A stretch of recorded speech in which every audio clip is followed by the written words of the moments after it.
உம்மை போல நல்ல தேவன் யாரும் இல்லையே, உம்மை போல வல்ல தேவன் யாரும் இல்லையே. வெல்கம் பேக் டு மதுராந்தகம் மன்னா. சோமா இருக்கிறீங்களா? உங்களை எல்லாருக்காக தினமும் ஜெபிக்கிறோம். இந்த நல்ல நாளுக்காய் ஆண்டவருக்கு ஸ்தோத்திரம். ஒவ்வொரு நாளும் கர்த்தர் நம்மை அற்புதமாய் கண் விழிக்க வைக்கிறார். இரவு கண்ணை மூடி தூங்குகிறோம், என்ன நடக்கிறதுன்னு நமக்கு தெரிவதில்லை. விடுவதற்குள் எத்தனையோ குழப்பங்கள், அழிவுகள், தேசத்தில் பல போராட்டங்கள், பல மரணங்கள்.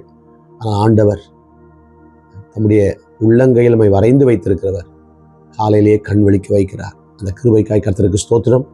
காலை வேளையில் கர்த்தர் நமக்கு ஒரு மன்னாவை தருகிறார்.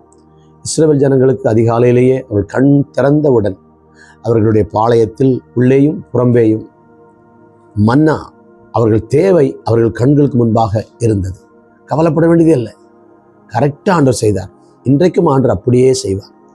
மேகத்துக்குள் நாம் இருந்தால், அவருடைய வார்த்தையை பின்பற்றினால், அவர் சொல்வதை செய்வதற்கு ஆயத்தம் என்றால், அவர் காட்டுகிற வழியில் போக நீங்கள் ஆயத்தமானால் ஒரு குறைவராது. இன்றைக்கும் நன்மையும் கிருபையும் உங்களை தொடரும். இன்றைக்கு நாம் பிறர் மீது பழி போடுகிறவர்களா? நீங்கள் பிறர் மீது பழி போடுபவரா என்ற தலைப்பில் கர்த்தருடைய வார்த்தையை தியானிக்கலாம். அதற்கு ஆதாம், என்னுடனே இருக்கும்படி தேவரீர் தந்த ஸ்திரீயானவள் அவ்விருட்சத்தின் கனி எனக்கு கொடுத்தாள், நான் புசித்தேன் என்றான். ஆதாம் ஏவாள் நடுமரத்தின் கனியை சாப்பிட்டு விட்டு ஆண்டவர் வந்தபோது அவர்கள் ஒளிந்திருந்தார்கள் தோட்டத்துக்குள்ள. இப்போ ஆண்டவர் வந்து கேட்குறார், எங்கே இருக்கிறான்னு கேட்குறாரு. தெரியாமல்ல, நீ எங்கே இருக்க வேண்டியவன், என்னை வரவேற்க வேண்டியவன், என்னை சந்திக்க ஓடி வர வேண்டியவன், இப்போ பயந்து ஒளிந்து கொண்டிருக்கிறாயே, அந்த அர்த்தத்தில் தான் எங்கே இருக்கிறாய்ன்னு கேட்டார். கேட்டுவிட்டு ஆதாம் சொன்ன பதில் என்ன? நான் நிர்வாணியாக இருப்பதனால் ஒளிந்து கொண்டிருக்கிறேன். நிர்வாணி என்று அறிவித்தவன் யார்? இல்லை, நான் விலக்கின வேண்டாமென்று சொன்ன கனியை புசித்தாயோ? அதற்கு ஆதாம் சொன்ன பதில் தான் இது. தேவரீர் என்னுடனே இருக்கும்படி தந்த ஸ்திரீயானவள் அவள், அதான் அர்த்தம். பாருங்க, கல்யாணம் ஆன புதுசில் ரொம்ப நெருக்கமாக, ரொம்ப பாசமாக, ரொம்ப அன்பாக, ஒருவர் குரல் கூட வெளியே கேட்காத அளவுக்கு அமைதியாக பேசுவாங்க கணவன் மனைவி. என்ன வருத்தப்பட்டுருவாங்களோ? புது கல்யாணம் பார்த்தீங்களா? அப்படியே ஒரு 3 மாதம் போகும், அப்படியே ஒரு 6 மாதம் ஆகும். அப்புறம் கொஞ்சம் அதெல்லாம் குறைய ஆரம்பிச்சிடும். நகைச்சுவையாக ஒரு கதை சொல்லுவாங்க, நான் கேள்விப்பட்டிருக்கிறேன். கணவனும் மனைவியும் புது திருமணம் முடிந்து அவர்கள் தங்கள் கிராமத்தில் வீட்டுக்கு பின்னால் ஒத்தடி பாதையில் போகும்போது ஒரு விருந்துக்கு போகிறாங்க. கணவன் முன்னால் போகிறாரு, மனைவி பின்னால் வராங்க. திடீர்னு பார்த்தா ஆணு ஒரு சத்தம். என்னன்னு எட்டி பார்த்தா மனைவி ஆணு சத்தம் போடுறாங்க. இவர் என்னடா அப்படின்னு அன்பாக கேட்குறாரு. முள்ளு அப்படின்னு சொல்லி மனைவி சொல்ல, உடனே ஓடி போய் அந்த காலை தூக்கி அதுலேருந்து முள்ளை எடுத்து, அவட சனியனை அந்த பக்கம் குத்துறதுக்கு என் மனைவி தான் கிடைச்சாளான்னு சொல்லி முள்ளை திட்டிட்டு முள்ளை தூக்கி போட்டுட்டு, மனைவியை நீ வாம்மா அப்படின்னு சொல்லவும் மனைவிக்கு பூரிப்பு. இப்படி ஒரு அன்புள்ள கணவரை உலகத்தில் பார்க்க முடியாது. கடவுள் எனக்கு தந்திருக்கிறார். சந்தோஷப்படும்போது ஒரு 3 மாதம் ஆச்சு. இது 3 நாளில் நடந்த விஷயம். 3 மாதம் ஆச்சு. திரும்ப அதே மாதிரி போகிறாங்க. அதே வழியில் மீண்டும் போகும்போது திரும்ப அதே மாதிரி கணவன் முன்னால் மனைவி பின்னால் கொஞ்சம் வேகமாக போகிறாரு. ஒரு சத்தம் வருது. இப்போ திரும்பி பார்த்தா மனைவி தான் சத்தம் போடுறான். இப்போ அவர் கேட்குறாரு, என்ன 3 கல்யாணம் ஆன 3 நாளில் பேசின வார்த்தை என்னடா அப்படிங்கிற ரொம்ப அன்பு. இப்போ என்ன முள்ளு? அந்த அம்மா அதே மாதிரி தான் இருக்குது. உடனே இந்த மாப்பிள்ளை 3 மாதத்தில் அடா சனியனை எடுத்து போட்டுட்டு வா அப்படின்னு மனைவியை பார்த்து சொல்கிறார்.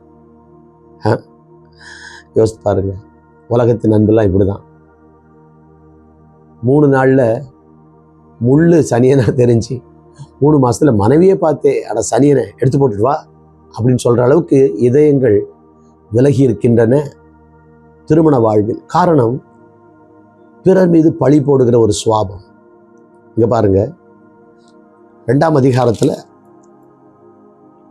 இவள் என்று சொல்லுகிறார் ஆதாம். இவள், அவர் ரொம்ப வெரி க்ளோஸ். இவள் என் எலும்பு என் மாம்சம். ரொம்ப அப்படியே பாசத்தின் உச்சகட்டத்தில் இருக்கிறார் அந்த ஏவாளை பார்த்த உடனே.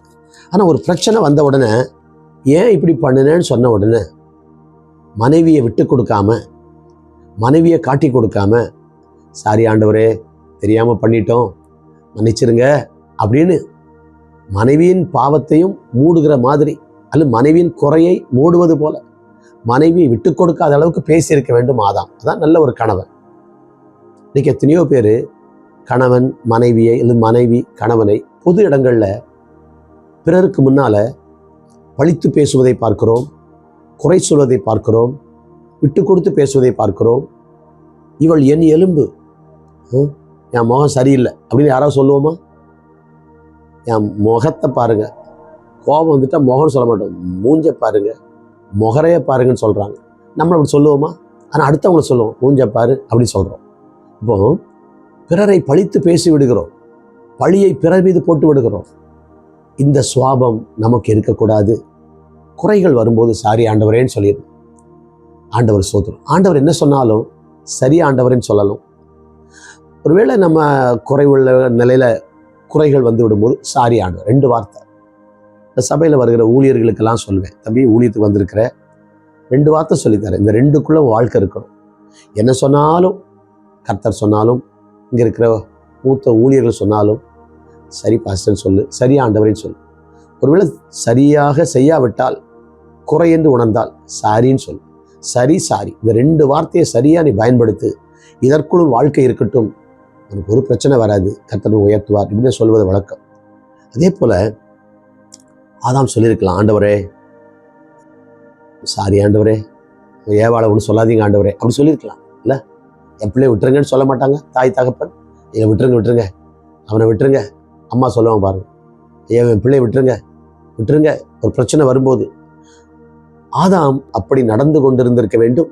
ஆனால் தேவரீர் என்னுடனே கூட இருக்க தந்த ஸ்திரியானவள் எங்கேயோ ஏவாள் இருக்கிற மாதிரி, they were very far. Physically they were close, but spiritually or mentally they were very far. கர்த்தருக்கு ஸ்தோத்திரம். ஏன்னா ஏவாள் கொடுத்தாள், ஆதாம் புசித்தான். அங்கேயே சொல்லியிருக்கணும், இப்படி பண்ணிட்ட வேண்டாம் எனக்கு என்று ஒதுங்கி இருக்கணும். கொடுக்கும்போது வாங்கி சாப்பிட்டுட்டு பழிப்பாவத்துக்கு ஆளாயிட்டு. இப்போ பிரச்சனை வந்த உடனே மனைவியை காட்டி கொடுத்து, அதை பிறர் மீது பழி போடுகிற சுவாபம் நமக்கு வரக்கூடாது. நம்முடைய குறையை ஒத்துக்கொள்ள வேண்டும். அவங்களால தான் நான் இப்படி பண்ணிட்டேன், அவரால் தான் நான் இப்படி ஆயிட்டேன், இவர் தான் என்ன இப்படி ஏமாத்திட்டாரு, அல்ல இவங்க தான் இப்படின்னு சொல்லி பிறர் மீது பழி போட்டு நம்முடைய சறுக்கல்களுக்கு, நம்முடைய வீழ்ச்சிக்கு பிறரை நாம் காரணம் காட்டி திருப்திப்படாதபடி, ஏதோ ஆண்டவரை தப்பு செஞ்சுட்டேன், அல்ல அவசரப்பட்டு பேசிட்டேன், கோபப்பட்டுட்டேன், மன்னிச்சிருங்க ஆண்டவரைன்னு சொல்லி அந்த தாழ்மையை கர்த்தர் இன்றைக்கு நமக்கு தருவாராக.